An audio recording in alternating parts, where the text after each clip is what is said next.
ਸਤਿ ਸ਼੍ਰੀ ਅਕਾਲ। ਤੁਸੀਂ ਵੇਖ ਰਹੇ ਹੋ ਟੀਵੀ ਪੰਜਾਬ ਤੇ ਮੈਂ ਹਾਂ ਤੁਹਾਡੇ ਨਾਲ ਇੰਦਰਪ੍ਰੀਤ ਕੌਰ ਸੰਗੀੜਾ। ਖਬਰਾਂ ਦੇ ਇਸ ਬੁਲੇਟਿਨ ਵਿੱਚ ਤੁਹਾਡਾ ਸਵਾਗਤ ਹੈ। ਸਭ ਤੋਂ ਪਹਿਲਾਂ ਨਜ਼ਰ ਮਾਰਦੇ ਹਾਂ ਹੈਡਲਾਈਨਸ ਤੇ। ਮਹਿਲਾ ਦਿਵਸ ਤੇ ਟਰੂਡੋ ਦਾ ਸੁਨੇਹਾ, ਔਰਤਾਂ ਦੇ ਹੱਕ ਦੀ ਕੀਤੀ ਗੱਲ। ਯੂਕਰੇਨ ਦੇ ਰਾਸ਼ਟਰਪਤੀ ਆਏ ਸਾਹਮਣੇ ਕਿਹਾ, ਮੈਂ ਨਹੀਂ ਡਰਦਾ, ਮੈਂ ਲੜਦਾ ਰਹਾਂਗਾ। ਬਾਈਡਨ ਦਾ ਰੂਸ ਖਿਲਾਫ ਐਕਸ਼ਨ ਤੇ ਨਾਲ ਸੰਬੰਧਿਤ ਰੋਕ ਦਾ ਐਲਾਨ। ਟਰੂਡੋ ਨੇ ਕੀਤਾ ਨਾਟੋ ਬੇਸ ਦਾ ਦੌਰਾ, ਟਰੂਡੋ ਨੇ ਕੀਤਾ ਵੱਡਾ ਐਲਾਨ। ਹੁਣ ਇੱਕ ਹੋਰ ਕੰਪਨੀ ਦਾ ਰੂਸ ਖਿਲਾਫ ਐਕਸ਼ਨ, ਬਾਕੀ ਕੰਪਨੀਆਂ ਤੇ ਵੀ ਬਣਨ ਲੱਗਾ ਦਬਾਅ। ਅੰਤਰਰਾਸ਼ਟਰੀ ਮਹਿਲਾ ਦਿਵਸ ਦੀ ਮੌਕੇ ਦੇ ਉੱਪਰ ਪ੍ਰਧਾਨ ਮੰਤਰੀ ਜਸਟਿਨ ਟਰੂਡੋ ਵੱਲੋਂ तमाम ਔਰਤਾਂ ਨੂੰ ਯਾਦ ਕੀਤਾ ਗਿਆ ਜਿਨ੍ਹਾਂ ਨੇ ਕੈਨੇਡਾ ਦੇ ਇਤਿਹਾਸ ਵਿੱਚ ਯੋਗਦਾਨ ਪਾਇਆ। ਪ੍ਰਧਾਨ ਮੰਤਰੀ ਵੱਲੋਂ ਇਸ ਦਿਹਾੜੇ ਦੀ ਵਧਾਈ ਦਿੱਤੀ ਗਈ ਤੇ ਉਹਨਾਂ ਵੱਲੋਂ ਇਸ ਬਾਰੇ ਕਾਫੀ ਗੱਲਾਂ ਦਾ ਜ਼ਿਕਰ ਕੀਤਾ ਗਿਆ। ਅੰਤਰਰਾਸ਼ਟਰੀ ਮਹਿਲਾ ਦਿਵਸ ਦੇ ਮੌਕੇ ਤੇ ਪ੍ਰਧਾਨ ਮੰਤਰੀ ਜਸਟਿਨ ਟਰੂਡੋ ਵੱਲੋਂ ਵਧਾਈ ਦਿੱਤੀ ਗਈ। ਉਹਨਾਂ ਨੇ ਸੋਸ਼ਲ ਮੀਡੀਆ ਪਲੇਟਫਾਰਮ ਦੇ ਉੱਪਰ ਇਸ ਸੰਬੰਧੀ ਖਾਸ ਪੋਸਟ ਸਾਂਝੀ ਕਰਦਿਆਂ ਉਹਨਾਂ तमाम ਔਰਤਾਂ ਦਾ ਜ਼ਿਕਰ ਕੀਤਾ ਗਿਆ ਜਿਨ੍ਹਾਂ ਵੱਲੋਂ ਦੇਸ਼ ਦੇ ਵਾਸਤੇ ਵੱਡਾ ਯੋਗਦਾਨ ਪਾਇਆ ਗਿਆ। ਪ੍ਰਧਾਨ ਮੰਤਰੀ ਜਸਟਿਨ ਟਰੂਡੋ ਦਾ ਕਹਿਣਾ ਹੈ ਕਿ ਔਰਤਾਂ ਅੱਜ ਬਰਾਬਰਤਾ ਦੇ ਨਾਲ ਕੰਮ ਕਰ ਰਹੀਆਂ ਨੇ। ਇਸ ਦੌਰਾਨ ਜਿਹੜੀਆਂ ਔਰਤਾਂ ਵੱਲੋਂ ਕੈਨੇਡਾ ਦੇ ਇਤਿਹਾਸ ਵਿੱਚ ਯੋਗਦਾਨ ਪਾਇਆ ਗਿਆ, ਉਹਨਾਂ ਨੂੰ ਵੀ ਪ੍ਰਧਾਨ ਮੰਤਰੀ ਜਸਟਿਨ ਟਰੂਡੋ ਵੱਲੋਂ ਸਲਾਮ ਕੀਤੀ ਗਈ। ਇਸ ਦੇ ਨਾਲ ਹੀ ਕੋਰੋਨਾ ਵਾਇਰਸ ਦੇ ਕਾਰਨ ਜੋ ਔਰਤਾਂ ਦੇ ਉੱਪਰ ਅਸਰ ਪਿਆ, ਇਸ ਦੀ ਗੱਲ ਵੀ ਪ੍ਰਧਾਨ ਮੰਤਰੀ ਜਸਟਿਨ ਟਰੂਡੋ ਵੱਲੋਂ ਕੀਤੀ ਗਈ ਹੈ। ਪ੍ਰਧਾਨ ਮੰਤਰੀ ਜਸਟਿਨ ਟਰੂਡੋ ਦਾ ਕਹਿਣਾ ਹੈ ਕਿ ਕੈਨੇਡਾ ਸਰਕਾਰ ਹਮੇਸ਼ਾ ਔਰਤਾਂ ਦੇ ਹੱਕ ਵਿੱਚ ਖੜੀ ਹੈ। ਸਰਕਾਰ ਵੱਲੋਂ ਜੋ ਔਰਤਾਂ ਵਾਸਤੇ feminist response and recovery fund ਅਤੇ task force on women in the economy ਲਿਆਂਦਾ ਗਿਆ, ਇਸ ਬਾਰੇ ਵੀ ਪ੍ਰਧਾਨ ਮੰਤਰੀ ਵੱਲੋਂ ਜ਼ਿਕਰ ਕੀਤਾ ਗਿਆ। ਦੱਸ ਦਈਏ ਕਿ ਪ੍ਰਧਾਨ ਮੰਤਰੀ ਤੋਂ ਇਲਾਵਾ ਵੱਖ-ਵੱਖ ਲੀਡਰਸ ਵੱਲੋਂ ਅੱਜ ਅੰਤਰਰਾਸ਼ਟਰੀ ਮਹਿਲਾ ਦਿਵਸ ਦੇ ਮੌਕੇ ਦੇ ਉੱਪਰ ਵਧਾਈ ਦਿੱਤੀ ਜਾ ਰਹੀ ਹੈ। ਯੂਕਰੇਨ ਦੇ ਰਾਸ਼ਟਰਪਤੀ ਵੱਲੋਂ ਸੋਸ਼ਲ ਮੀਡੀਆ ਦੇ ਉੱਪਰ ਇੱਕ ਵੀਡੀਓ ਸਾਂਝੀ ਕੀਤੀ ਗਈ ਜਿਸ ਵਿੱਚ ਉਹਨਾਂ ਨੇ ਦੱਸਿਆ ਕਿ ਉਹ ਇਸ ਸਮੇਂ ਕਿੱਥੇ ਹਨ। ਰਾਸ਼ਟਰਪਤੀ ਦਾ ਕਹਿਣਾ ਹੈ ਕਿ ਉਹ ਡਰੇ ਨਹੀਂ, ਇਸ ਸਮੇਂ ਉਹ ਕੀਵ ਵਿੱਚ ਨੇ, ਜਿਸ ਦੀ ਵੀਡੀਓ ਉਹਨਾਂ ਨੇ ਆਪਣੀ ਵੀਡੀਓ ਦੇ ਰਾਹੀਂ ਵੀ ਸਾਂਝੀ ਕੀਤੀ ਗਈ ਹੈ ਜਿਸ ਵਿੱਚ ਦਿਖਾਇਆ ਗਿਆ ਕਿ ਇਸ ਠਿਕਾਣੇ ਦੇ ਉੱਪਰ ਉਹ ਮੌਜੂਦ ਹਨ। ਤੇ ਨਾਲ ਹੀ ਯੂਕਰੇਨ ਦੇ ਰਾਸ਼ਟਰਪਤੀ ਦਾ ਕਹਿਣਾ ਹੈ ਕਿ ਉਹ ਡਰਨਗੇ ਨਹੀਂ ਬਲਕਿ ਜੰਗ ਡਟ ਕੇ ਲੜਨਗੇ। ਯੂਕਰੇਨ ਦੇ ਰਾਸ਼ਟਰਪਤੀ ਦਾ ਕਹਿਣਾ ਹੈ ਕਿ ਉਹ ਡਰਨਗੇ ਨਹੀਂ ਤੇ ਹਾਲਾਤਾਂ ਦਾ ਡਟ ਕੇ ਸਾਹਮਣਾ ਕਰਨਗੇ। ਜੀ ਹਾਂ, ਯੂਕਰੇਨ ਦੇ ਰਾਸ਼ਟਰਪਤੀ ਵੱਲੋਂ ਇੱਕ ਵੀਡੀਓ ਸੋਸ਼ਲ ਮੀਡੀਆ ਦੇ ਉੱਪਰ ਸਾਂਝੀ ਕੀਤੀ ਗਈ ਜਿਸ ਵਿੱਚ ਉਹਨਾਂ ਨੇ ਦੱਸਿਆ ਹੈ ਕਿ ਉਹ ਇਸ ਸਮੇਂ ਕਿੱਥੇ ਹਨ। ਯੂਕਰੇਨ ਦੇ ਰਾਸ਼ਟਰਪਤੀ ਦਾ ਕਹਿਣਾ ਹੈ ਕਿ ਮੈਂ ਕੀਵ ਵਿੱਚ ਹਾਂ, ਮੈਂ ਡਰਿਆ ਨਹੀਂ ਅਤੇ ਡਟ ਕੇ ਸਾਹਮਣਾ ਕਰਾਂਗਾ। ਰਾਸ਼ਟਰਪਤੀ ਵੱਲੋਂ ਆਪਣੀ ਲੋਕੇਸ਼ਨ ਦੀ ਜਾਣਕਾਰੀ ਸਾਂਝੀ ਕੀਤੀ ਗਈ ਜਿਸ ਦੌਰਾਨ ਉਹਨਾਂ ਵੱਲੋਂ ਇੱਕ ਵੀਡੀਓ ਬਣਾ ਕੇ ਸੋਸ਼ਲ ਮੀਡੀਆ ਪਲੇਟਫਾਰਮ ਦੇ ਉੱਪਰ ਸਾਂਝੀ ਕੀਤੀ ਗਈ ਹੈ। ਇਸ 8 ਮਿੰਟ ਦੀ ਵੀਡੀਓ ਵਿੱਚ ਉਹਨਾਂ ਵੱਲੋਂ ਕਾਫੀ ਗੱਲਾਂ ਦਾ ਜ਼ਿਕਰ ਕੀਤਾ ਗਿਆ। ਰਾਸ਼ਟਰਪਤੀ ਕਹਿੰਦੇ ਨੇ ਕਿ ਉਹ ਇਸ ਸਮੇਂ ਕੀਵ ਵਿੱਚ ਹਨ। ਉਹਨਾਂ ਵੱਲੋਂ ਆਪਣੀ ਟੀਮ ਨਾਲ ਮਿਲ ਕੇ ਕੰਮ ਕੀਤਾ ਜਾ ਰਿਹਾ ਹੈ ਤਾਂ ਕਿ ਉਹ ਆਪਣੇ ਦੇਸ਼ ਦੀ ਰਾਖੀ ਕਰ ਸਕਣ। ਇੱਥੋਂ ਤੱਕ ਕਿ ਉਹਨਾਂ ਵੱਲੋਂ ਦੱਸਿਆ ਗਿਆ ਕਿ ਉਹ ਵੈਨਕੂਵਰ ਸਟਰੀਟ ਦੇ ਨੇੜੇ ਹਨ ਅਤੇ ਉਹ ਲੁਕ ਨਹੀਂ ਰਹੇ ਤੇ ਨਾ ਹੀ ਉਹ ਡਰ ਰਹੇ ਹਨ। ਰਾਸ਼ਟਰਪਤੀ ਵੀਡੀਓ ਰਾਹੀਂ ਕਹਿੰਦੇ ਨੇ ਕਿ ਉਹ ਸਾਰੇ ਗਰਾਊਂਡ ਤੇ ਨੇ, ਉਹਨਾਂ ਵੱਲੋਂ ਕੰਮ ਕੀਤਾ ਜਾ ਰਿਹਾ ਹੈ ਤੇ ਸਾਰੇ ਇਕੱਠੇ ਕੰਮ ਕਰ ਰਹੇ ਨੇ। ਉਹ ਕੀਵ ਵਿੱਚ ਨੇ ਤੇ ਉਹਨਾਂ ਦੀ ਟੀਮ ਉਹਨਾਂ ਦੇ ਨਾਲ ਹੈ। ਉਹਨਾਂ ਮੁਤਾਬਕ ਸਰਵਿਸਮੈਨ ਆਪਣੀਆਂ ਪੋਜੀਸ਼ਨਸ ਦੇ ਉੱਪਰ ਨੇ। ਸਾਰੇ ਡਾਕਟਰ, ਰੈਸਕਿਊਅਰਸ, ਟਰਾਂਸਪੋਰਟਰਸ, ਡਿਪਲੋਮੈਟਸ, ਜਰਨਲਿਸਟ ਸਾਰੇ ਆਪਣੇ ਕੰਮ ਦੇ ਉੱਪਰ ਲੱਗੇ ਹੋਏ ਹਨ ਤੇ ਸਾਰਿਆਂ ਵੱਲੋਂ ਜਿੱਤ ਦੇ ਲਈ ਯੋਗਦਾਨ ਪਾਇਆ ਜਾ ਰਿਹਾ ਹੈ ਜੋ ਉਹਨਾਂ ਵੱਲੋਂ ਹਾਸਲ ਕੀਤੀ ਜਾਵੇਗੀ। ਜਾਣਕਾਰੀ ਲਈ ਦੱਸ ਦਈਏ ਕਿ ਇਸ ਜੰਗ ਨੂੰ 13 ਦਿਨ ਦਾ ਸਮਾਂ ਹੋ ਚੁੱਕਾ ਹੈ ਜੋ ਇਸ ਸਮੇਂ ਯੂਕਰੇਨ ਅਤੇ ਰਸ਼ੀਆ ਵਿਚਕਾਰ ਚੱਲ ਰਹੀ ਹੈ। ਯੂਕਰੇਨ ਫੋਰਸਿਸ ਵੱਲੋਂ ਜਾਣਕਾਰੀ ਮੁਤਾਬਕ 11,000 ਦੇ ਕਰੀਬ ਰਸ਼ੀਅਨ ਟਰੂਪਸ ਨੂੰ ਮਾਰ ਦਿੱਤਾ ਗਿਆ। ਇਸ ਤੋਂ ਇਲਾਵਾ ਰਸ਼ੀਆ ਵੱਲੋਂ ਪੁਸ਼ਟੀ ਕੀਤੀ ਗਈ ਹੈ ਕਿ ਉਹਨਾਂ ਨੇ 500 ਦੇ ਕਰੀਬ ਆਪਣੇ ਸੈਨਿਕ ਗਵਾ ਦਿੱਤੇ ਨੇ, ਪਰ ਅਜੇ ਦੋਹਾਂ ਪਾਸਿਆਂ ਤੋਂ ਸਪਸ਼ਟ ਜਾਣਕਾਰੀ ਸਾਹਮਣੇ ਨਹੀਂ ਆਈ ਕਿ ਇਸ ਜੰਗ ਵਿੱਚ ਕਿੰਨੇ ਲੋਕਾਂ ਦੀ ਜਾਨ ਚਲੀ ਗਈ ਹੈ। ਉਧਰ ਦੂਜੇ ਪਾਸੇ ਲਗਾਤਾਰ ਰਸ਼ੀਆ ਦੇ ਰਾਸ਼ਟਰਪਤੀ ਉੱਪਰ ਇਸ ਗੱਲ ਨੂੰ ਲੈ ਕੇ ਦਬਾਅ ਬਣਾਇਆ ਜਾ ਰਿਹਾ ਹੈ ਕਿ ਉਹ ਇਸ ਜੰਗ ਨੂੰ ਖਤਮ ਕਰ ਦੇਣ। ਵੱਖ-ਵੱਖ ਦੇਸ਼ਾਂ ਵੱਲੋਂ ਉਹਨਾਂ ਦੇ ਉੱਪਰ ਤੇ ਦੇਸ਼ ਦੇ ਉੱਪਰ ਕਈ ਤਰ੍ਹਾਂ ਦੀਆਂ ਪਾਬੰਦੀਆਂ ਲਗਾਈਆਂ ਜਾ ਰਹੀਆਂ ਹਨ ਤੇ ਅੱਜ ਅਮਰੀਕੀ ਰਾਸ਼ਟਰਪਤੀ ਜੋ ਬਾਈਡਨ ਵੱਲੋਂ ਵੀ ਵੱਡਾ ਐਲਾਨ ਕੀਤਾ ਗਿਆ। ਅਮਰੀਕੀ ਰਾਸ਼ਟਰਪਤੀ ਜੋ ਬਾਈਡਨ ਵੱਲੋਂ ਰੂਸ ਦੇ ਖਿਲਾਫ ਅੱਜ ਵੱਡਾ ਐਕਸ਼ਨ ਲਿਆ ਗਿਆ। ਉੱਥੇ ਉਹਨਾਂ ਵੱਲੋਂ ਰਸ਼ੀਆ ਤੋਂ ਜੋ ਆਇਲ ਹੈ ਉਸ ਦੇ ਉੱਪਰ ਰੋਕ ਲਗਾ ਦਿੱਤੀ। ਜੀ ਹਾਂ, ਇਸ ਤੋਂ ਪਹਿਲਾਂ ਕੈਨੇਡਾ ਵੀ ਇਸ ਤਰ੍ਹਾਂ ਦਾ ਕਦਮ ਚੁੱਕ ਚੁੱਕਿਆ ਹੈ ਤੇ ਹੁਣ ਅਮਰੀਕੀ ਰਾਸ਼ਟਰਪਤੀ ਜੋ ਬਾਈਡਨ ਵੱਲੋਂ ਵੀ ਇਸ ਬਾਰੇ ਜਾਣਕਾਰੀ ਸਾਂਝੀ ਕੀਤੀ ਗਈ। ਰੂਸ ਖਿਲਾਫ ਅਮਰੀਕਾ ਦੇ ਰਾਸ਼ਟਰਪਤੀ ਜੋ ਬਾਈਡਨ ਵੱਲੋਂ ਵੱਡਾ ਐਲਾਨ ਕੀਤਾ ਗਿਆ। ਜੋ ਬਾਈਡਨ ਵੱਲੋਂ ਹੁਣ ਰਸ਼ੀਆ ਆਇਲ ਇੰਪੋਰਟ ਦੇ ਉੱਪਰ ਰੋਕ ਲਗਾਉਣ ਦੇ ਬਾਰੇ ਜਾਣਕਾਰੀ ਸਾਂਝੀ ਕੀਤੀ ਗਈ। ਇਸ ਸਮੇਂ ਯੂਕਰੇਨ ਦੇ ਉੱਪਰ ਜੋ ਰੂਸ ਵੱਲੋਂ ਹਮਲਾ ਕੀਤਾ ਗਿਆ, ਇਸ ਸਭ ਨੂੰ ਧਿਆਨ ਵਿੱਚ ਰੱਖਦਿਆਂ ਹੀ ਅਮਰੀਕੀ ਰਾਸ਼ਟਰਪਤੀ ਜੋ ਬਾਈਡਨ ਵੱਲੋਂ ਇਹ ਐਲਾਨ ਕੀਤਾ ਗਿਆ ਹੈ। ਜਾਣਕਾਰੀ ਲਈ ਦੱਸ ਦਈਏ ਕਿ ਇਸ ਤੋਂ ਪਹਿਲਾਂ ਕੈਨੇਡਾ ਵੀ ਇਸ ਤਰ੍ਹਾਂ ਦਾ ਐਲਾਨ ਕਰ ਚੁੱਕਿਆ ਹੈ। ਅਮਰੀਕੀ ਰਾਸ਼ਟਰਪਤੀ ਜੋ ਬਾਈਡਨ ਦੇ ਐਲਾਨ ਤੋਂ ਬਾਅਦ ਇਹ ਗੱਲ ਸਪਸ਼ਟ ਹੋ ਗਈ ਹੈ ਕਿ ਹੁਣ ਯੂਐਸ ਪੋਰਟਸ ਦੇ ਉੱਪਰ ਰਸ਼ੀਅਨ ਆਇਲ ਨੂੰ ਅਸੈਪਟ ਨਹੀਂ ਕੀਤਾ ਜਾਵੇਗਾ। ਇਸ ਦੌਰਾਨ ਰਾਸ਼ਟਰਪਤੀ ਜੋ ਬਾਈਡਨ ਵੱਲੋਂ ਹੋਰ ਕੀ ਕਿਹਾ ਗਿਆ, ਆਓ ਤੁਹਾਨੂੰ ਸੁਣਾਉਂਦੇ ਹਾਂ। The United States produces far more oil domestically than all the European countries combined. In fact, we're a net exporter of energy. So we can take this step when others cannot. But we're working closely with Europe and our partners to develop a long-term strategy to reduce their dependence on Russian energy as well. Our teams are actively discussing how to make this happen, and today we remain united. We remain united in our purpose to keep pressure mounting on Putin and his war machine. This is a step that we're taking to inflict further pain on Putin, but there will be cost as well here in the United States. I said I would level with the American people from the beginning, and when I first spoke to this, I said defending freedom is going to cost. It's going to cost us as well in the United States. Republicans and Democrats understand that. Republicans and Democrats alike have been clear that we must do this. Over the last week, I've spoken with President Zelensky several times to hear from him about the situation on the ground and to consult and continue to consult with our European allies and about U.S. support for Ukraine and the Ukrainian people. Thus far, we've provided more than $1 billion in security assistance to Ukraine.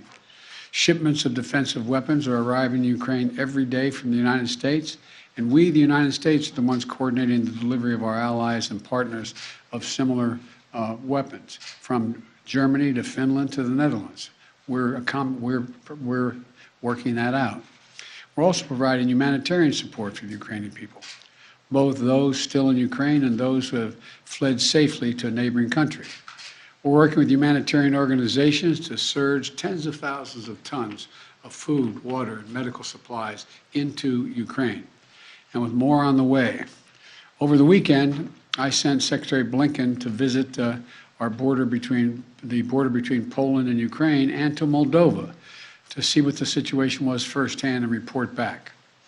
General Milley, Chairman of the Joint Chiefs of Staff of our Defense Department, was also in Europe, meeting with his counterparts and allies on NATO's eastern flank to reassure them those countries bordering Russia. ਪ੍ਰਧਾਨ ਮੰਤਰੀ Justin Trudeau ਵੱਲੋਂ NATO base ਦਾ ਦੌਰਾ ਕੀਤਾ ਗਿਆ। ਇੱਥੇ ਉਹਨਾਂ ਵੱਲੋਂ ਕੁਝ ਲੀਡਰਸ ਨਾਲ ਮੁਲਾਕਾਤ ਵੀ ਕੀਤੀ ਗਈ। ਇਸ ਸਮੇਂ ਯੂਕਰੇਨ ਅਤੇ ਰਸ਼ੀਆ ਵਿੱਚ ਜੋ ਹਾਲਾਤ ਬਣੇ ਹੋਏ ਨੇ, ਇਸ ਦਾ ਜ਼ਿਕਰ ਵੀ ਉਹਨਾਂ ਵੱਲੋਂ ਲੀਡਰਸ ਦੇ ਨਾਲ ਕੀਤਾ ਗਿਆ ਤੇ ਨਾਲ ਹੀ ਉਹਨਾਂ ਵੱਲੋਂ ਇੱਕ ਖਾਸ ਤੇ ਵੱਡਾ ਐਲਾਨ ਵੀ ਕੀਤਾ ਗਿਆ ਹੈ। ਪ੍ਰਧਾਨ ਮੰਤਰੀ ਜਸਟਿਨ ਟਰੂਡੋ ਵੱਲੋਂ ਨਾਟੋ ਬੇਸ ਦਾ ਦੌਰਾ ਕੀਤਾ ਗਿਆ ਤੇ ਇਸ ਦੌਰਾਨ ਉਹਨਾਂ ਵੱਲੋਂ ਕਾਫੀ ਗੱਲਾਂ ਦਾ ਜ਼ਿਕਰ ਵੀ ਕੀਤਾ ਗਿਆ। ਇਸ ਦੇ ਨਾਲ ਹੀ ਪ੍ਰਧਾਨ ਮੰਤਰੀ ਜਸਟਿਨ ਟਰੂਡੋ ਵੱਲੋਂ ਲਾਟਵੀਆ ਵਿੱਚ ਕੈਨੇਡੀਅਨ ਮਿਸ਼ਨ ਵੀ ਰੀਨਿਊ ਕਰਨ ਦਾ ਐਲਾਨ ਕੀਤਾ ਗਿਆ। ਪ੍ਰਧਾਨ ਮੰਤਰੀ ਜਸਟਿਨ ਟਰੂਡੋ ਵੱਲੋਂ ਪੱਛਮੀ ਯੂਰਪ ਦੀ ਰੱਖਿਆ ਦੀ ਸਮਰੱਥਾ ਦਾ ਮੁਆਇਨਾ ਕਰਨ ਵਾਸਤੇ 3 ਨਾਟੋ ਮੈਂਬਰਸ ਦੇਸ਼ਾਂ ਦੇ ਪ੍ਰਧਾਨ ਮੰਤਰੀਆਂ ਨਾਲ ਮੁਲਾਕਾਤ ਕੀਤੀ ਗਈ। ਇਨ੍ਹਾਂ ਲੀਡਰਸ ਵੱਲੋਂ ਨਾਟੋ ਦੇ ਸੈਕਟਰੀ ਜਨਰਲ ਦੇ ਨਾਲ ਵੀ ਮੁਲਾਕਾਤ ਕੀਤੀ ਗਈ। ਇਸ ਮੁਲਾਕਾਤ ਦੌਰਾਨ ਨਾਟੋ ਚੀਫ ਅਤੇ ਲੀਡਰਾਂ ਦਰਮਿਆਨ ਯੂਕਰੇਨ ਅਤੇ ਰਸ਼ੀਆ ਹਮਲੇ ਅਤੇ ਇਸ ਯੁੱਧ ਦੇ ਹੋਰ ਫੈਲਣ ਤੋਂ ਰੋਕਣ ਦੇ ਸੰਬੰਧ ਵਿੱਚ ਵਿਚਾਰ ਚਰਚਾ ਕੀਤੀ ਗਈ। ਇਸ ਦੇ ਨਾਲ ਹੀ ਪ੍ਰਧਾਨ ਮੰਤਰੀ ਜਸਟਿਨ ਟਰੂਡੋ ਵੱਲੋਂ ਲਾਤਵੀਆ ਵਿੱਚ ਜਾਰੀ ਕੈਨੇਡੀਅਨ ਮਿਸ਼ਨ ਰੀਨਿਊ ਕਰਨ ਦਾ ਵੀ ਐਲਾਨ ਕੀਤਾ ਗਿਆ। ਦੱਸੀਏ ਕਿ ਲਾਤਵੀਆ ਵਿੱਚ ਕੈਨੇਡਾ ਦੇ 600 ਤੋਂ ਵੱਧ ਸੈਨਿਕ ਤੈਨਾਤ ਹਨ। ਹੁਣ ਪ੍ਰਧਾਨ ਮੰਤਰੀ ਜਸਟਿਨ ਟਰੂਡੋ ਵੱਲੋਂ ਹੋਰ ਕੀ ਕਿਹਾ ਗਿਆ, ਆਓ ਤੁਹਾਨੂੰ ਸੁਣਾਉਂਦੇ ਹਾਂ। Last month, Canada announced the deployment of up to 460 members of the Canadian Armed Forces to NATO through Operation Reassurance. This announcement includes more troops here in Latvia, as well as the deployment of an additional frigate and maritime patrol aircraft. A total of 540 CAF personnel are now deployed here in Latvia, and approximately 130 more will join in the coming weeks. Well, today, I can further announce an early, multi-year renewal of Operation Reassurance to support NATO in Central and Eastern Europe. This mission was set to expire next year, and in light of the situation in Europe, we decided to renew it ahead of schedule. Operation Reassurance is the CAF support to NATO's assurance and deterrence measures. The troops here are not only defending Latvia or Eastern Europe, they're defending all NATO allies, including Canada. They're defending our freedom and our security. That's why this work is so important, especially in the face of continued Russian aggression. Today, in particular, during International Women's Day, I want to thank all the brave women who serve in the Canadian Armed Forces for their outstanding work, and all the women who serve in armed forces around the world. ਵੱਖ-ਵੱਖ ਕੰਪਨੀਆਂ ਵੱਲੋਂ Russia ਦੇ ਖਿਲਾਫ action ਲਿਆ ਗਿਆ, ਜਿਸ ਤੋਂ ਬਾਅਦ ਇਸ ਲਿਸਟ ਵਿੱਚ ਹੁਣ ਮੈਕਡੋਨਲਡ ਦਾ ਵੀ ਨਾਮ ਸ਼ਾਮਿਲ ਹੋ ਗਿਆ ਹੈ। ਮੈਕਡੋਨਲਡ ਵੱਲੋਂ ਵੀ ਰਸ਼ੀਆ ਵਿੱਚ ਆਪਣਾ ਕੰਮ ਬਿਜ਼ਨਸ ਬੰਦ ਕੀਤਾ ਜਾ ਰਿਹਾ ਹੈ, ਜਿਸ ਦੀ ਜਾਣਕਾਰੀ ਉਹਨਾਂ ਵੱਲੋਂ ਸਾਂਝੀ ਕੀਤੀ ਗਈ। ਇਸ ਤੋਂ ਪਹਿਲਾਂ ਹੋਰ ਵੀ ਕਈ ਕੰਪਨੀਆਂ ਇਸ ਤਰ੍ਹਾਂ ਦਾ ਕਦਮ ਚੁੱਕ ਚੁੱਕੀਆਂ ਨੇ। ਕਈ ਵੱਡੀਆਂ ਕੰਪਨੀਆਂ ਵੱਲੋਂ ਰਸ਼ੀਆ ਦੇ ਵਿੱਚ ਆਪਣਾ ਕੰਮ ਬੰਦ ਕੀਤਾ ਜਾ ਰਿਹਾ ਹੈ ਤੇ ਹੁਣ ਇਸੇ ਲਿਸਟ ਵਿੱਚ ਮੈਕਡੋਨਲਡ ਦਾ ਵੀ ਨਾਮ ਸ਼ਾਮਿਲ ਹੋ ਗਿਆ, ਜਿਨ੍ਹਾਂ ਵੱਲੋਂ ਅੱਜ ਐਲਾਨ ਕਰਦਿਆਂ ਕਿਹਾ ਗਿਆ ਕਿ ਉਹਨਾਂ ਵੱਲੋਂ ਰਸ਼ੀਆ ਵਿੱਚ ਹੁਣ ਆਪਣਾ ਕਾਰੋਬਾਰ ਜਾਰੀ ਨਹੀਂ ਰੱਖਿਆ ਜਾਵੇਗਾ। ਦਰਅਸਲ ਮੈਕਡੋਨਲਡ ਦੇ ਉੱਪਰ ਕਾਫੀ ਸੋਸ਼ਲ ਮੀਡੀਆ ਪ੍ਰੈਸ਼ਰ ਦੇਖਣ ਨੂੰ ਮਿਲ ਰਿਹਾ ਸੀ, ਜਿਸ ਤੋਂ ਬਾਅਦ ਉਹਨਾਂ ਵੱਲੋਂ ਅੱਜ ਇਹ ਐਲਾਨ ਕਰ ਦਿੱਤਾ ਗਿਆ। ਦੱਸ ਦਈਏ ਕਿ ਪੈਪਸੀ ਅਤੇ ਕੋਕਾ ਕੋਲਾ ਨੂੰ ਵੀ ਪ੍ਰੈਸ਼ਰ ਦਾ ਸਾਹਮਣਾ ਕਰਨਾ ਪੈ ਰਿਹਾ, ਜਿੱਥੇ ਸੋਸ਼ਲ ਮੀਡੀਆ ਰਾਹੀਂ ਲੋਕ ਉਹਨਾਂ ਨੂੰ ਕਹਿੰਦੇ ਹੋਏ ਦਿਖਾਈ ਦੇ ਰਹੇ ਨੇ ਕਿ ਉਹਨਾਂ ਵੱਲੋਂ ਵੀ ਰਸ਼ੀਆ ਖਿਲਾਫ ਕਦਮ ਚੁੱਕਿਆ ਜਾਣਾ ਚਾਹੀਦਾ ਹੈ। ਹੁਣ ਜੋ ਮੈਕਡੋਨਲਡ ਵੱਲੋਂ ਇੱਕ ਸਟੇਟਮੈਂਟ ਜਾਰੀ ਕੀਤੀ ਗਈ, ਉਸ ਵਿੱਚ ਉਹਨਾਂ ਵੱਲੋਂ ਦੱਸਿਆ ਗਿਆ ਕਿ ਰਸ਼ੀਆ ਵਿੱਚ ਇਸ ਸਮੇਂ ਜੋ 800 ਦੇ ਕਰੀਬ ਰੈਸਟੋਰੈਂਟ ਨੇ, ਉਹਨਾਂ ਵਿੱਚ ਆਪਣੇ ਕੰਮ ਨੂੰ ਰੋਕਿਆ ਜਾ ਰਿਹਾ ਹੈ। ਇਸ US ਬੇਸਡ ਚੇਨ ਵੱਲੋਂ ਐਲਾਨ ਕਰਦਿਆਂ ਇਹ ਵੀ ਗੱਲ ਕਹੀ ਗਈ ਹੈ ਕਿ ਜੋ ਇਸ ਸਮੇਂ 62,000 ਰਸ਼ੀਅਨ ਕਰਮਚਾਰੀ ਨੇ, ਉਹਨਾਂ ਨੂੰ ਤਨਖਾਹ ਦਿੱਤੀ ਜਾਵੇਗੀ। ਇਸ ਤੋਂ ਪਹਿਲਾਂ IKEA, Apple, H&M, Canada Goose, Visa ਅਤੇ ਮਾਸਟਰਕਾਰਡ ਵੀ ਇਸ ਤਰ੍ਹਾਂ ਦਾ ਐਲਾਨ ਕਰ ਚੁੱਕੇ ਨੇ, ਜਿੱਥੇ ਉਹਨਾਂ ਵੱਲੋਂ ਦੱਸ ਦਿੱਤਾ ਗਿਆ ਕਿ ਉਹ ਰਸ਼ੀਆ ਵਿੱਚ ਆਪਣੇ ਕੰਮ ਨੂੰ, ਆਪਣੇ ਕਾਰੋਬਾਰ ਨੂੰ ਬੰਦ ਕਰ ਰਹੇ ਹਨ। ਇਸ ਤੋਂ ਇਲਾਵਾ ਅਜੇ ਵੀ ਕਈ ਕੰਪਨੀਆਂ ਨੇ ਜਿਨ੍ਹਾਂ ਵੱਲੋਂ ਰਸ਼ੀਆ ਵਿੱਚ ਕੰਮ ਕੀਤਾ ਜਾ ਰਿਹਾ, ਜਿਸ ਵਿੱਚ ਸਟਾਰਬਕਸ, ਪੈਪਸੀ, ਕੋਕਾ ਕੋਲਾ, 버ਗਰ ਕਿੰਗ, KFC ਦਾ ਨਾਮ ਸ਼ਾਮਿਲ ਹੈ ਤੇ ਇਹਨਾਂ ਨੂੰ ਵੀ ਹੁਣ ਸੋਸ਼ਲ ਮੀਡੀਆ ਰਾਹੀਂ ਇਹੀ ਮੰਗ ਕੀਤੀ ਜਾ ਰਹੀ ਹੈ ਕਿ ਬਾਈਕਾਟ ਕੀਤਾ ਜਾਵੇ। ਜ਼ਿਕਰਯੋਗ ਹੈ ਕਿ ਰਸ਼ੀਆ ਵੱਲੋਂ ਜੋ ਯੂਕਰੇਨ ਦੇ ਉੱਪਰ ਹਮਲਾ ਕੀਤਾ ਗਿਆ, ਇਸ ਨੂੰ ਕਾਫੀ ਦਿਨ ਹੋ ਚੁੱਕੇ ਨੇ ਤੇ ਜੰਗ ਅਜੇ ਵੀ ਜਾਰੀ ਹੈ। ਰਸ਼ੀਆ ਦੇ ਉੱਪਰ ਵੱਖ-ਵੱਖ ਦੇਸ਼ਾਂ ਵੱਲੋਂ ਪਾਬੰਦੀਆਂ ਲਗਾਈਆਂ ਜਾ ਰਹੀਆਂ ਨੇ। ਕਈ ਕੰਪਨੀਆਂ ਵੀ ਵੱਡਾ ਐਲਾਨ ਕਰ ਰਹੀਆਂ ਨੇ, ਜਿਸ ਵਿੱਚ ਉਹਨਾਂ ਵੱਲੋਂ ਆਪਣੇ ਕਾਰੋਬਾਰ ਰਸ਼ੀਆ ਅੰਦਰ ਬੰਦ ਕੀਤੇ ਜਾ ਰਹੇ ਹਨ। ਇਸ ਦੇ ਪਿੱਛੇ ਇਹੀ ਕਾਰਨ ਹੈ ਕਿ ਜਲਦ ਤੋਂ ਜਲਦ ਰਸ਼ੀਆ ਦੇ ਰਾਸ਼ਟਰਪਤੀ ਜੰਗ ਨੂੰ ਬੰਦ ਕਰ ਦੇਣ। ਉਧਰ ਦੂਜੇ ਪਾਸੇ ਅੱਜ ਯੂਕਰੇਨ ਦੇ ਰਾਸ਼ਟਰਪਤੀ ਵੱਲੋਂ ਵੀ ਇੱਕ ਵੀਡੀਓ ਸੋਸ਼ਲ ਮੀਡੀਆ ਪਲੇਟਫਾਰਮ ਦੇ ਉੱਪਰ ਸਾਂਝੀ ਕੀਤੀ ਗਈ, ਜਿਸ ਵਿੱਚ ਉਹਨਾਂ ਵੱਲੋਂ ਦੱਸਿਆ ਗਿਆ ਕਿ ਮੌਜੂਦਾ ਸਮੇਂ ਉਹ ਕਿੱਥੇ ਹਨ ਤੇ ਉਹਨਾਂ ਵੱਲੋਂ ਕਿਸ ਤਰ੍ਹਾਂ ਕੰਮ ਕੀਤਾ ਜਾ ਰਿਹਾ ਹੈ। ਯੂਕਰੇਨ ਦੇ ਰਾਸ਼ਟਰਪਤੀ ਦਾ ਕਹਿਣਾ ਹੈ ਕਿ ਉਹਨਾਂ ਵੱਲੋਂ ਜੰਗ ਵਿੱਚ ਜਿੱਤ ਜ਼ਰੂਰ ਹਾਸਲ ਕੀਤੀ ਜਾਏਗੀ, ਕਿਉਂਕਿ ਉਹ ਅਤੇ ਉਹਨਾਂ ਦੀ ਟੀਮ ਲਗਾਤਾਰ ਇਸ ਨੂੰ ਲੈ ਕੇ ਕੰਮ ਕਰ ਰਹੇ ਨੇ। ਸਸਕੈਚੁਅਨ ਸੂਬੇ ਵੱਲੋਂ ਇਮੀਗ੍ਰੇਸ਼ਨ ਦੇ ਸੰਬੰਧ ਵਿੱਚ ਐਲਾਨ ਕੀਤਾ ਗਿਆ। ਹੁਣ ਨਵੇਂ ਪ੍ਰੋਗਰਾਮ ਨੂੰ ਸਸਕੈਚੁਅਨ ਵੱਲੋਂ ਲਾਂਚ ਕੀਤਾ ਗਿਆ, ਜਿਸ ਰਾਹੀਂ ਕਈ ਵਰਕਰਸ ਨੂੰ ਸਸਕੈਚੁਅਨ ਵਿੱਚ ਆਉਣ ਦਾ ਮੌਕਾ ਮਿਲੇਗਾ। ਇਸ ਦੀ ਸਾਰੀ ਜਾਣਕਾਰੀ ਸੂਬੇ ਵੱਲੋਂ ਆਪਣੀ ਵੈਬਸਾਈਟ ਦੇ ਉੱਪਰ ਵੀ ਸਾਂਝੀ ਕੀਤੀ ਗਈ ਹੈ, ਜਿਸ ਵਿੱਚ ਦੱਸਿਆ ਗਿਆ ਕਿ ਕਿਹੜੇ ਕਾਰੋਬਾਰ ਦੇ ਤਹਿਤ ਜਿਹੜੇ ਵਰਕਰਸ ਨੇ ਇਸ ਸੂਬੇ ਵਿੱਚ ਆ ਸਕਣਗੇ। ਇਮੀਗ੍ਰੇਸ਼ਨ ਦੇ ਸੰਬੰਧ ਵਿੱਚ ਸਸਕੈਚੁਅਨ ਵੱਲੋਂ ਇੱਕ ਨਵਾਂ ਉਪਰਾਲਾ ਕੀਤਾ ਗਿਆ ਹੈ। ਸਸਕੈਚੁਅਨ PNP ਵੱਲੋਂ ਇੱਕ ਨਵੇਂ ਟੈਕ ਇਮੀਗ੍ਰੇਸ਼ਨ ਪ੍ਰੋਗਰਾਮ ਦਾ ਐਲਾਨ ਕੀਤਾ ਗਿਆ। ਸੂਬੇ ਵੱਲੋਂ ਸਸਕੈਚੁਅਨ ਇਮੀਗ੍ਰੈਂਟ ਨੋਮੀਨੀ ਪ੍ਰੋਗਰਾਮ ਦੇ ਜ਼ਰੀਏ ਨਵੇਂ ਟੈਕ ਟੈਲੈਂਟ ਪਾਥਵੇ ਦਾ ਐਲਾਨ ਕੀਤਾ, ਜਿਸ ਰਾਹੀਂ ਟੈਕ ਵਰਕਰਸ ਨੂੰ ਪ੍ਰੋਵਿੰਸ ਵਿੱਚ ਲਿਆਂਦਾ ਜਾਵੇਗਾ। ਦੱਸੀਏ ਕਿ ਸਸਕੈਚੁਅਨ ਦੇ ਟੈਕ ਸੈਕਟਰ ਵਿੱਚ ਜੋ ਲੇਬਰ ਦੀ ਘਾਟ ਹੈ, ਉਸ ਨੂੰ ਪੂਰਾ ਕਰਨ ਦੇ ਸੰਬੰਧ ਵਿੱਚ ਸਸਕੈਚੁਅਨ ਸੂਬੇ ਵੱਲੋਂ ਇੱਕ ਕਦਮ ਚੁੱਕਿਆ ਗਿਆ ਹੈ। ਇਸ ਨਵੇਂ ਪਾਥਵੇ ਨਾਲ ਇਹ ਹੋਵੇਗਾ ਕਿ ਜਿਹੜੇ ਸਸਕੈਚੁਅਨ ਦੇ ਵਿੱਚ ਟੈਕ ਵਰਕਰਸ ਨੇ, ਉਹਨਾਂ ਨੂੰ ਲਿਆਂਦਾ ਜਾਵੇਗਾ। ਜਿਹੜੇ ਵੀ ਇਸ ਵਾਸਤੇ ਐਲੀਜੀਬਲ ਹੋਣਗੇ, ਉਹਨਾਂ ਵਾਸਤੇ ਕੀ ਜ਼ਰੂਰੀ ਹੋਵੇਗਾ, ਇਹ ਵੀ ਦੱਸਿਆ ਗਿਆ। ਹੁਣ ਜਿਹੜੀਆਂ ਚੀਜ਼ਾਂ ਇਸ ਵਾਸਤੇ ਜ਼ਰੂਰੀ ਹੋਣਗੀਆਂ, ਉਹ ਕੁਝ ਇਸ ਪ੍ਰਕਾਰ ਨੇ। Employee specific CINP job approval letter, ਜਿਹੜਾ ਕਿ ਐਲੀਜੀਬਲ ਟੈਕਨੋਲੋਜੀ ਸੈਕਟਰ ਆਕੂਪੇਸ਼ਨ ਵਾਸਤੇ ਹੋਵੇਗਾ। Minimum official language level of Canadian language benchmark level 5 ਤੇ ਜੇਕਰ ਐਪਲੀਕੈਂਟ ਸਸਕੈਚੁਅਨ ਵਿੱਚ ਕੰਮ ਨਹੀਂ ਕਰਦਾ ਤੇ ਉਸ ਨੂੰ 7 ਲੈਵਲ ਦੀ ਜ਼ਰੂਰਤ ਹੋਵੇਗੀ। ਇਸ ਤੋਂ ਇਲਾਵਾ 1 ਸਾਲ ਦਾ ਕੰਮ ਦਾ ਤਜਰਬਾ, ਪੋਸਟ ਸੈਕੰਡਰੀ ਐਜੂਕੇਸ਼ਨ, ਇਹਨਾਂ तमाम ਚੀਜ਼ਾਂ ਦੀ ਜ਼ਰੂਰਤ ਹੋਵੇਗੀ ਤਾਂ ਕਿ ਇਸ ਪਾਥਵੇ ਵਿੱਚ ਹਿੱਸਾ ਲਿਆ ਜਾ ਸਕੇ। ਇਸ ਤੋਂ ਇਲਾਵਾ ਸਾਰੀ ਜਾਣਕਾਰੀ ਸੂਬੇ ਵੱਲੋਂ ਆਪਣੀ ਵੈਬਸਾਈਟ ਦੇ ਉੱਪਰ ਵੀ ਸਾਂਝੀ ਕੀਤੀ ਗਈ ਹੈ। ਹੁਣ ਜਿਹੜੇ ਇਸ ਵਾਸਤੇ ਐਲੀਜੀਬਲ ਆਕੂਪੇਸ਼ਨ ਨੇ, ਉਹਨਾਂ ਦੇ ਨਾਮ ਕੁਝ ਇਸ ਪ੍ਰਕਾਰ ਹਨ: computer and information systems managers, electrical and electronics engineer, computer engineer, information system analyst and consultant, database analyst and data administrators, software engineers and designers, computer programmers and interactive media developers, web designers and developers, computer network technicians, user support technicians, information system testing technicians। ਇੱਕ ਵਿਅਕਤੀ ਦੇ ਉੱਪਰ ਕਈ ਵਾਰ ਚਾਕੂ ਦੇ ਨਾਲ ਹਮਲਾ ਕੀਤਾ ਗਿਆ। ਇਹ ਮਾਮਲਾ ਓਨਟਾਰੀਓ ਦੇ ਖੇਤਰ ਤੋਂ ਸਾਹਮਣੇ ਆਇਆ। ਇਸ ਮਾਮਲੇ ਦੀ ਹੁਣ ਪੁਲਿਸ ਵੱਲੋਂ ਜਾਂਚ ਕੀਤੀ ਜਾ ਰਹੀ ਹੈ। ਪੀੜਤ ਦਾ ਨਾਮ ਅਜੇ ਤੱਕ ਜਨਤਕ ਨਹੀਂ ਕੀਤਾ ਗਿਆ। ਟੋਰਾਂਟੋ ਤੋਂ ਇੱਕ ਅਜਿਹਾ ਮਾਮਲਾ ਸਾਹਮਣੇ ਆਇਆ ਜਿੱਥੇ ਇੱਕ ਵਿਅਕਤੀ ਦੇ ਉੱਪਰ ਕਈ ਵਾਰ ਚਾਕੂ ਨਾਲ ਹਮਲਾ ਕੀਤਾ ਗਿਆ। ਜਿਸ ਤੋਂ ਬਾਅਦ ਇਹ ਵਿਅਕਤੀ ਗੰਭੀਰ ਜ਼ਖਮੀ ਦੱਸਿਆ ਜਾ ਰਿਹਾ ਹੈ। ਟੋਰਾਂਟੋ ਪੁਲਿਸ ਵੱਲੋਂ ਇਸ ਬਾਰੇ ਜਾਣਕਾਰੀ ਸਾਂਝੀ ਕਰਦਿਆਂ ਦੱਸਿਆ ਗਿਆ ਕਿ ਇਹ ਮਾਮਲਾ 8:10 ਦੇ ਕਰੀਬ ਲਾਰੈਂਸ ਐਵਨਿਊ ਵੈਸਟ ਦੇ ਨੇੜਿਓਂ ਸਾਹਮਣੇ ਆਇਆ। ਹੁਣ ਇਹ ਮਾਮਲਾ ਸਾਹਮਣੇ ਆਉਣ ਤੋਂ ਬਾਅਦ ਪੁਲਿਸ ਵੱਲੋਂ ਇਸ ਦੀ ਪੜਤਾਲ ਕੀਤੀ ਜਾ ਰਹੀ ਹੈ। ਟੋਰਾਂਟੋ ਪੈਰਾਮੈਡਿਕ ਸਰਵਿਸਿਜ਼ ਦਾ ਕਹਿਣਾ ਹੈ ਕਿ ਜੋ ਵਿਅਕਤੀ ਜ਼ਖਮੀ ਪਾਇਆ ਗਿਆ ਉਸ ਨੂੰ ਟਰਾਮਾ ਸੈਂਟਰ ਵਿੱਚ ਭਰਤੀ ਕਰਵਾਇਆ ਗਿਆ। ਅਜੇ ਤੱਕ ਇਹ ਸਪਸ਼ਟ ਨਹੀਂ ਹੋ ਸਕਿਆ ਕਿ ਇਹ ਸ਼ੁਰੇਬਾਜ਼ੀ ਦੀ ਘਟਨਾ ਕਿੱਥੇ ਵਾਪਰੀ। ਹੁਣ ਪੁਲਿਸ ਵੱਲੋਂ ਆਮ ਲੋਕਾਂ ਨੂੰ ਇਹ ਅਪੀਲ ਕੀਤੀ ਗਈ ਹੈ ਕਿ ਜੇਕਰ ਕਿਸੇ ਨੂੰ ਵੀ ਇਸ ਘਟਨਾ ਦੇ ਬਾਰੇ ਕੋਈ ਜਾਣਕਾਰੀ ਹੋਵੇ ਜਾਂ ਫਿਰ ਕਿਸੇ ਕੋਲ ਕੋਈ ਡੈਸ਼ ਕੈਮਰਾ ਫੁਟੇਜ ਹੋਵੇ ਤਾਂ ਪੁਲਿਸ ਨਾਲ ਜ਼ਰੂਰ ਸੰਪਰਕ ਕਰਨ ਤਾਂ ਕਿ ਉਹ ਅੱਗੇ ਦੀ ਜਾਣਕਾਰੀ ਇਸ ਕੇਸ ਦੇ ਬਾਰੇ ਹਾਸਲ ਕਰ ਸਕਣ। ਫਿਲਹਾਲ ਪੀੜਤ ਦਾ ਨਾਮ ਵੀ ਪੁਲਿਸ ਵੱਲੋਂ ਜਨਤਕ ਨਹੀਂ ਕੀਤਾ ਗਿਆ। ਬਾਕੀ ਦੀ ਜਾਣਕਾਰੀ ਉਹਨਾਂ ਵੱਲੋਂ ਅਗਲੀ ਅਪਡੇਟ ਵਿੱਚ ਸਾਂਝੀ ਕੀਤੀ ਜਾਵੇਗੀ। ਅਜੇ ਇਸ ਮਾਮਲੇ ਦੀ ਪੜਤਾਲ ਜਾਰੀ ਹੈ। ਬ੍ਰਿਟਿਸ਼ ਕੋਲੰਬੀਆ ਦੇ ਇੱਕ ਘਰ ਵਿੱਚੋਂ ਔਰਤ ਦੀ ਲਾਸ਼ ਮਿਲੀ ਸੀ। ਪੁਲਿਸ ਵੱਲੋਂ ਇਸ ਮਾਮਲੇ ਦੇ ਸੰਬੰਧ ਵਿੱਚ ਦੱਸਿਆ ਗਿਆ ਕਿ ਹੁਣ ਇੱਕ ਵਿਅਕਤੀ ਵੱਲੋਂ ਚਾਰਜਸ ਦਾ ਸਾਹਮਣਾ ਕੀਤਾ ਜਾ ਰਿਹਾ ਹੈ। ਇਸ ਨੂੰ ਪੁਲਿਸ ਵੱਲੋਂ ਹਿਰਾਸਤ ਵਿੱਚ ਲਿਆ ਗਿਆ। ਅਜੇ ਇਸ ਦੀ ਪਹਿਚਾਣ ਪੁਲਿਸ ਵੱਲੋਂ ਜਨਤਕ ਨਹੀਂ ਕੀਤੀ ਗਈ। ਬ੍ਰਿਟਿਸ਼ ਕੋਲੰਬੀਆ ਦੇ ਘਰ ਵਿੱਚ 80 ਸਾਲਾ ਔਰਤ ਮ੍ਰਿਤਕ ਪਾਈ ਗਈ, ਜਿਸ ਤੋਂ ਬਾਅਦ ਹੁਣ ਇੱਕ ਵਿਅਕਤੀ ਨੂੰ ਮਰਡਰ ਚਾਰਜਸ ਦਾ ਸਾਹਮਣਾ ਕਰਨਾ ਪੈ ਰਿਹਾ ਹੈ। RCMP ਵੱਲੋਂ ਜਾਣਕਾਰੀ ਸਾਂਝੀ ਕਰਦਿਆਂ ਦੱਸਿਆ ਗਿਆ ਕਿ ਜੋ 6 ਮਾਰਚ ਨੂੰ ਮਾਮਲਾ ਸਾਹਮਣੇ ਆਇਆ ਸੀ, ਜਿੱਥੇ ਬ੍ਰਿਟਿਸ਼ ਕੋਲੰਬੀਆ ਦੇ ਘਰ ਵਿੱਚ ਇੱਕ 80 ਸਾਲਾ ਔਰਤ ਮ੍ਰਿਤਕ ਪਾਈ ਗਈ, ਉਸ ਦੇ ਸੰਬੰਧ ਵਿੱਚ ਉਹਨਾਂ ਵੱਲੋਂ ਹੁਣ ਇੱਕ ਵਿਅਕਤੀ ਨੂੰ ਗ੍ਰਿਫਤਾਰ ਕੀਤਾ ਗਿਆ। ਇਸ ਬਾਰੇ ਜੋ RCMP ਵੱਲੋਂ ਸਟੇਟਮੈਂਟ ਜਾਰੀ ਕੀਤੀ ਗਈ, ਉਸ ਵਿੱਚ ਉਹਨਾਂ ਨੇ ਦੱਸਿਆ ਹੈ ਕਿ 55 ਸਾਲਾ ਵਿਅਕਤੀ ਦੇ ਉੱਪਰ ਸੈਕੰਡ ਡਿਗਰੀ ਮਰਡਰ ਚਾਰਜ ਲਗਾਏ ਗਏ ਨੇ। ਇਸ ਵਿਅਕਤੀ ਦੀ ਪਹਿਚਾਣ ਅਜੇ ਪੁਲਿਸ ਵੱਲੋਂ ਜਨਤਕ ਨਹੀਂ ਕੀਤੀ ਗਈ। ਹੁਣ ਇਸ ਮਾਮਲੇ ਦੀ ਜਾਂਚ ਕਮਕਸ ਵੈਲੀ RCMP ਮੇਜਰ ਕ੍ਰਾਈਮ ਯੂਨਿਟ ਵੱਲੋਂ ਕੀਤੀ ਜਾ ਰਹੀ ਹੈ। RCMP ਵੱਲੋਂ ਇਹ ਵੀ ਜਾਣਕਾਰੀ ਦਿੱਤੀ ਗਈ ਹੈ ਕਿ ਜਿਸ 55 ਸਾਲਾ ਵਿਅਕਤੀ ਨੂੰ ਗ੍ਰਿਫਤਾਰ ਕੀਤਾ ਗਿਆ ਉਹ ਪੀੜਤ ਨੂੰ ਜਾਣਕਾਰ ਸੀ। ਇਸ ਨੂੰ ਘਟਨਾ ਵਾਲੀ ਥਾਂ ਤੋਂ ਹੀ ਗ੍ਰਿਫਤਾਰ ਕੀਤਾ ਗਿਆ। ਫਿਲਹਾਲ ਅਜੇ ਇਸ ਮਾਮਲੇ ਦੀ ਵਧੇਰੇ ਜਾਂਚ ਕੀਤੀ ਜਾ ਰਹੀ ਹੈ, ਜਿਸ ਤੋਂ ਬਾਅਦ ਬਾਕੀ ਦੀ ਜਾਣਕਾਰੀ ਸਾਂਝੀ ਕੀਤੀ ਜਾਵੇਗੀ। ਅਜੇ ਤੱਕ ਪੁਲਿਸ ਵੱਲੋਂ ਪੀੜਤ ਦਾ ਨਾਮ ਵੀ ਜਨਤਕ ਨਹੀਂ ਕੀਤਾ ਗਿਆ। ਬ੍ਰਿਟਿਸ਼ ਕੋਲੰਬੀਆ ਵਿੱਚ ਹੈਲਥ ਕੇਅਰ ਵਰਕਰਸ ਨੂੰ ਆਰਡਰ ਦਿੱਤਾ ਗਿਆ।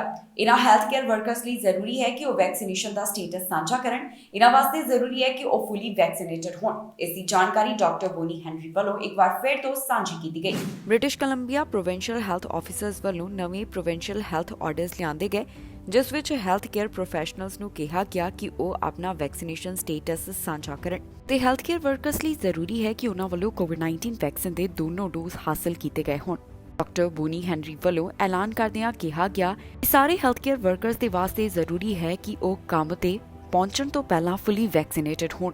ਇਸ ਦੌਰਾਨ ਉਹਨਾਂ ਵੱਲੋਂ ਹੋਰ ਕੀ ਕਿਹਾ ਗਿਆ, ਆਓ ਤੁਹਾਨੂੰ ਸੁਣਾਉਂਦੇ ਹਾਂ। I don't actually think we're an outlier in any way. The measures that we took were not the same as some other provinces. We're right on track. We've removed all of our capacity limits and things like that, for example, on a number of different settings. So there are a couple of fundamental pieces that we still have in place, and we've been looking, for example, for mask mandates, and we've been looking at what are the natural transition times and what amount of transmission in our community means that these additional barriers are not as needed as they are when we have high rates of transmission. One of the really important natural breaks that we're seeing and is looking really optimistic is spring break for K-12, and that starts on March 14th. So I think across the country we're quite aligned on having some basic things in place. Different provinces and territories have used things like their vaccine card in different ways. It is an important tool that is still having really important effects and is in play here in BC still. But those are all things that are additional layers of protection that as transmission comes down, as our hospitalization comes down and the risk in the communities changes, we can shift more to individualized personal management. And, you know, all of this is aligned with having new vaccines available, the high level of immunity from people stepping up and getting vaccinated in BC, and extra tools like having the at-home tests that people can use to help guide their own actions over the next few months. But really it is preparing us. We are, and we've had this discussion with my colleagues across the country even this morning, We are in a transition phase. We do not yet know enough about this virus from an epidemiologic point of view for us to consider it endemic. That presupposes that we know the patterns that we're going to see through respiratory season. We have a pretty good idea now, but there's still a lot of this virus circulating around the globe, so there are inevitably going to be changes and surprises that we will need to adapt to. America ਵਾਸਤੇ ਜੋ Biden ਵੱਲੋਂ ਇੱਕ ਖਾਸ ਜਾਣਕਾਰੀ ਸਾਂਝੀ ਕੀਤੀ ਗਈ। ਇੱਥੇ ਇਨਫਲੇਸ਼ਨ ਦੇ ਨਾਲ ਕਿਵੇਂ ਲੜਿਆ ਜਾਏਗਾ ਇਸ ਬਾਰੇ ਵੀ ਅਮਰੀਕੀ ਰਾਸ਼ਟਰਪਤੀ ਗੱਲ ਕਰਦੇ ਹੋਏ ਦਿਖਾਈ ਦਿੱਤੇ। ਇਸ ਤੋਂ ਇਲਾਵਾ ਉਹਨਾਂ ਨੇ ਆਪਣਾ ਰੈਸਕਿਊ ਪਲਾਨ ਵੀ ਸਾਂਝਾ ਕੀਤਾ। ਅਮਰੀਕੀ ਰਾਸ਼ਟਰਪਤੀ ਜੋ ਬਾਈਡਨ ਵੱਲੋਂ ਸੋਸ਼ਲ ਮੀਡੀਆ ਪਲੇਟਫਾਰਮ ਉੱਪਰ ਇੱਕ ਖਾਸ ਜਾਣਕਾਰੀ ਸਾਂਝੀ ਕੀਤੀ ਗਈ, ਜਿੱਥੇ ਉਹਨਾਂ ਵੱਲੋਂ ਦੱਸਿਆ ਗਿਆ ਕਿ ਅਮਰੀਕਾ ਵਿੱਚ ਇਨਫਲੇਸ਼ਨ ਦੇ ਖਿਲਾਫ ਕਿਵੇਂ ਲੜਿਆ ਜਾਵੇਗਾ। ਇਸ ਦੇ ਨਾਲ ਹੀ ਰਾਸ਼ਟਰਪਤੀ ਜੋ ਬਾਈਡਨ ਅਮਰੀਕਨ ਰੈਸਕਿਊ ਪਲਾਨ ਦੇ ਬਾਰੇ ਵੀ ਗੱਲਬਾਤ ਕਰਦੇ ਹੋਏ ਦਿਖਾਈ ਦਿੱਤੇ। ਹੁਣ ਉਹਨਾਂ ਵੱਲੋਂ ਇਸ ਬਾਰੇ ਹੋਰ ਕੀ ਕਿਹਾ ਗਿਆ, ਆਓ ਤੁਹਾਨੂੰ ਸੁਣਾਉਂਦੇ ਹਾਂ। Thanks to the American Rescue Plan, we lifted the country out of crisis, created 6.5 million jobs, more jobs than any American has ever created in a single year. Our economy grew.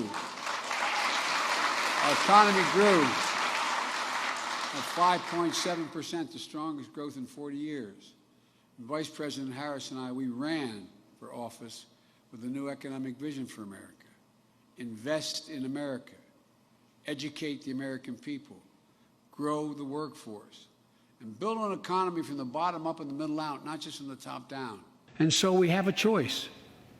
One way to fight inflation is to drive down wages and make Americans poorer. I think I have a better idea to fight inflation. Lower your costs, not your wages. And folks,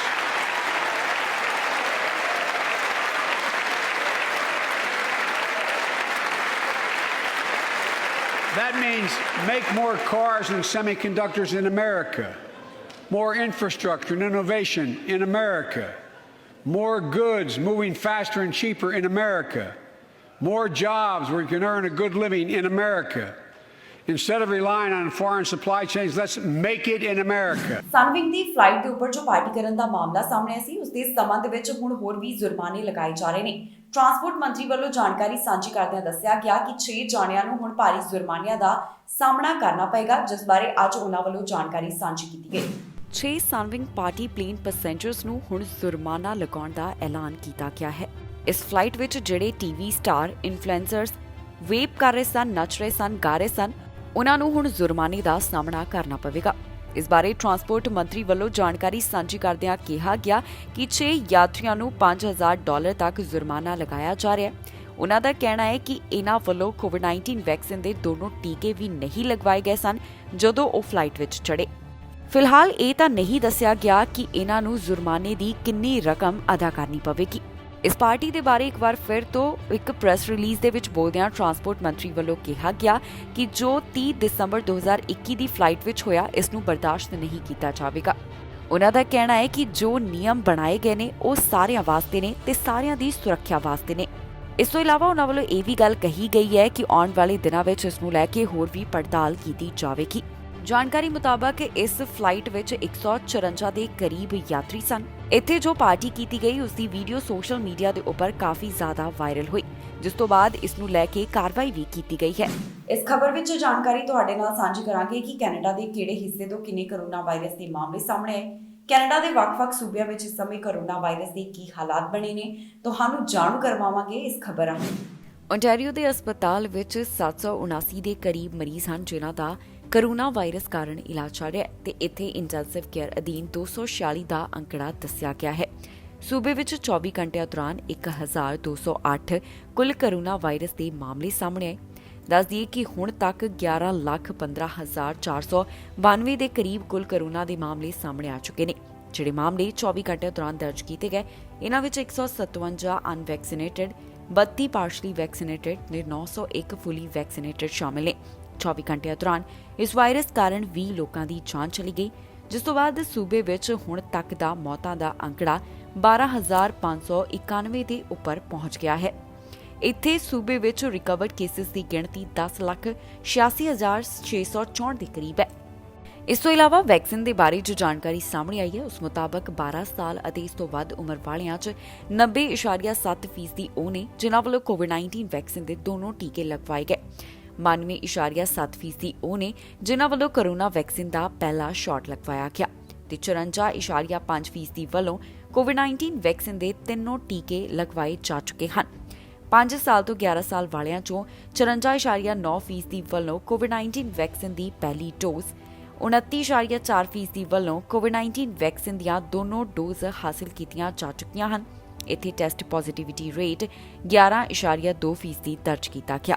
cubic ਦੇ ਹਸਪਤਾਲ ਵਿੱਚ ਇਸ ਸਮੇਂ 1252 ਮਰੀਜ਼ਾਂ ਦੀ ਗਿਣਤੀ ਹੈ ਜਿਨ੍ਹਾਂ ਦਾ corona virus ਦੇ ਕਾਰਨ ਇੱਥੇ ਇਲਾਜ ਚੱਲ ਰਿਹਾ ਹੈ ਤੇ ਇੰਟੈਂਸਿਵ ਕੇਅਰ ਅਧੀਨ 77 ਦਾ ਅੰਕੜਾ ਦੱਸਿਆ ਗਿਆ। ਸੂਬੇ ਵਿੱਚ 24 ਘੰਟਿਆਂ ਦੌਰਾਨ 935 ਕੋਰੋਨਾ ਵਾਇਰਸ ਦੇ ਮਾਮਲੇ ਦਰਜ ਕੀਤੇ ਗਏ ਤੇ 29 ਮੌਤਾਂ ਇਸ ਵਾਇਰਸ ਕਾਰਨ ਹੋ ਗਈਆਂ। ਪੈਂਡੈਮਿਕ ਦੀ ਸ਼ੁਰੂਆਤ ਤੋਂ ਲੈ ਕੇ ਹੁਣ ਤੱਕ 9,30,750 ਕੁੱਲ ਕੋਰੋਨਾ ਵਾਇਰਸ ਦੇ ਮਾਮਲੇ ਸਾਹਮਣੇ ਆ ਚੁੱਕੇ ਨੇ। 14,120 ਲੋਕਾਂ ਦੀ ਮੌਤ ਇਸ ਵਾਇਰਸ ਕਾਰਨ ਹੁਣ ਤੱਕ ਹੋ ਚੁੱਕੀ ਹੈ। ਵੈਕਸੀਨੇਸ਼ਨ ਦੀ ਜਾਣਕਾਰੀ ਮੁਤਾਬਕ 91% ਦੀ ਆਬਾਦੀ ਵੱਲੋਂ ਕੋਵਿਡ-19 ਵੈਕਸੀਨ ਦੀ ਪਹਿਲੀ ਡੋਜ਼, 97% ਦੀ ਆਬਾਦੀ ਵੱਲੋਂ ਕੋਵਿਡ-19 ਵੈਕਸੀਨ ਦੀਆਂ 2 ਡੋਜ਼ ਤੇ 52% ਦੀ ਆਬਾਦੀ ਵੱਲੋਂ ਕੋਵਿਡ-19 ਵੈਕਸੀਨ ਦੀਆਂ ਤਿੰਨੋਂ ਡੋਜ਼ ਲਗਵਾਈਆਂ ਜਾ ਚੁੱਕੀਆਂ ਨੇ। ਇਸ ਦੇ ਨਾਲ ਹੀ ਜਾਂਦੇ ਪਰ ਫਿਰ ਤੋਂ ਨਜ਼ਰ ਮਾਰਦੇ ਹਾਂ ਹੈਡਲਾਈਨਸ ਤੇ। ਮਹਿਲਾ ਦਿਵਸ ਤੇ ਟਰੂਡੋ ਦਾ ਸੁਨੇਹਾ, ਔਰਤਾਂ ਦੇ ਹੱਕ ਦੀ ਕੀਤੀ ਗੱਲ। ਯੂਕਰੇਨ ਦੇ ਰਾਸ਼ਟਰਪਤੀ ਆਏ ਸਾਹਮਣੇ, ਕਿਹਾ ਮੈਂ ਨਹੀਂ ਡਰਦਾ, ਮੈਂ ਲੜਦਾ ਰਹਾਂਗਾ। ਬਾਈਡਨ ਦਾ ਰੂਸ ਖਿਲਾਫ ਐਕਸ਼ਨ ਤੇ ਨਾਲ ਸੰਬੰਧਿਤ ਰੋਕ ਦਾ ਐਲਾਨ। ਟਰੂਡੋ ਨੇ ਕੀਤਾ ਨਾਟੋ ਬੇਸ ਦਾ ਦੌਰਾ, ਟਰੂਡੋ ਨੇ ਕੀਤਾ ਵੱਡਾ ਐਲਾਨ। ਹੁਣ ਇੱਕ ਹੋਰ ਕੰਪਨੀ ਦਾ ਰੂਸ ਖਿਲਾਫ ਐਕਸ਼ਨ, ਬਾਕੀ ਕੰਪਨੀਆਂ ਤੇ ਵੀ ਬਣਨ ਲੱਗਾ ਦਬਾਅ। ਖਬਰਾਂ ਦੇ ਇਸ ਬੁਲੇਟਿਨ ਵਿੱਚ ਇੰਨਾ ਹੀ। ਫਿਲਹਾਲ ਮੈਨੂੰ ਇੰਦਰਪ੍ਰੀਤ ਕੌਰ ਸੰਗੇੜਾ ਨੂੰ ਦਿਓ ਇਜਾਜ਼ਤ ਤੇ ਤੁਸੀਂ ਵੇਖਦੇ ਰਹੋ ਟੀਵੀ ਪੰਜਾਬ।